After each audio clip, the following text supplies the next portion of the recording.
ভারতীয় মুসলমানদের কাছ থেকে বাবরি মসজিদ কেড়ে নেয়ার পর এবার ভারতীয় মুসলমানদের 9.4 লক্ষ একর জমি দখলের পায়তারা করছে ভারতীয় হিন্দুত্ববাদী বিজেপি সরকার।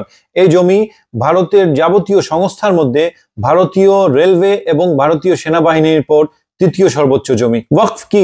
ওয়াকফ হচ্ছে মানুষ সাদকায়ে জারিয়ার নিয়তে মসজিদ, মাদ্রাসা, এতিমখানা এবং কবরস্থানে যে জমি দান করে থাকে সেটাই হচ্ছে ওয়াকফ।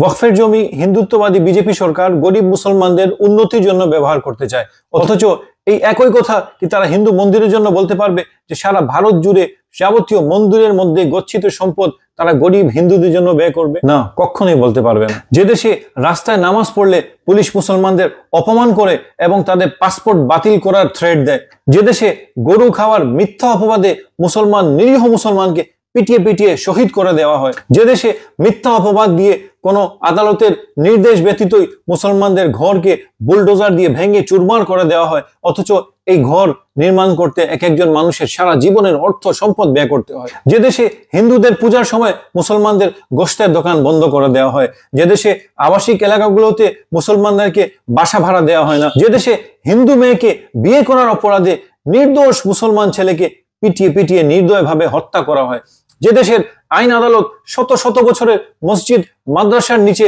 মন্দির খোঁজার কাজে ব্যস্ত রয়েছে, যে দেশের আদালত শত শত বছর পুরনো মসজিদকে ভেঙে সেখানে মন্দির বানাতে চায়, সেই হিন্দুত্ববাদী বিজেপি সরকার কখনো মুসলমানদের অধিকার বাস্তবায়ন করতে পারে না। এই হিন্দুত্ববাদী বিজেপি সরকার মুসলমানদের অধিকার বাস্তবায়নের জন্য ওয়াকফ বিল পাশ করতে চায়। আগে ওয়াকফ বোর্ডের কোনো জমি নিয়ে ডিসপিউট হলে তা একজন ইন্ডিপেন্ডেন্ট কমিশনার সার্ভে করত এবং তার বিচার করত, অথচ এখন থেকে তা করবে ডিস্ট্রিক্ট কালেক্টর।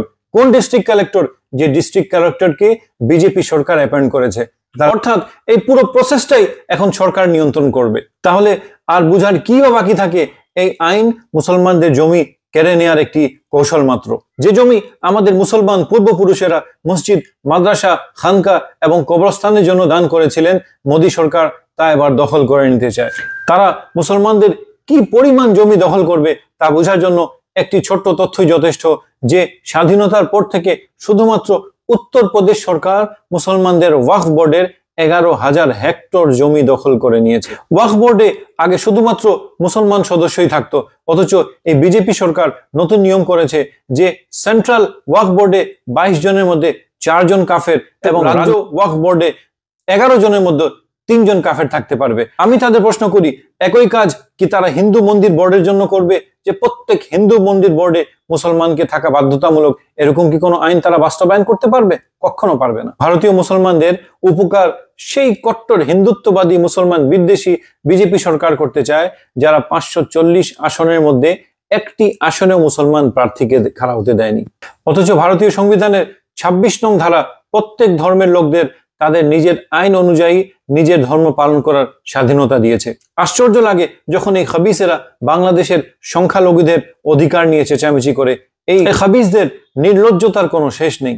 অবশেষে সালাম জানাই মোহাম্মদ আলী জিন্নাহকে, যিনি আজ থেকে প্রায় 80 বছর আগেই ভারতীয় মুসলমানদের এই করুণ পরিণতির কথা চিন্তা করে বিবেচনা করে এই গোমূত্র পানকারী নাপাক জাতি থেকে আলাদা করে আমাদের 2টি মুসলিম রাষ্ট্র দান করেছিলেন। আল্লাহ তাআলা তাকে এবং সমস্ত মুসলমানদের শহীদদেরকে জান্নাতের আলা মাকাম দান করুন। আমিন।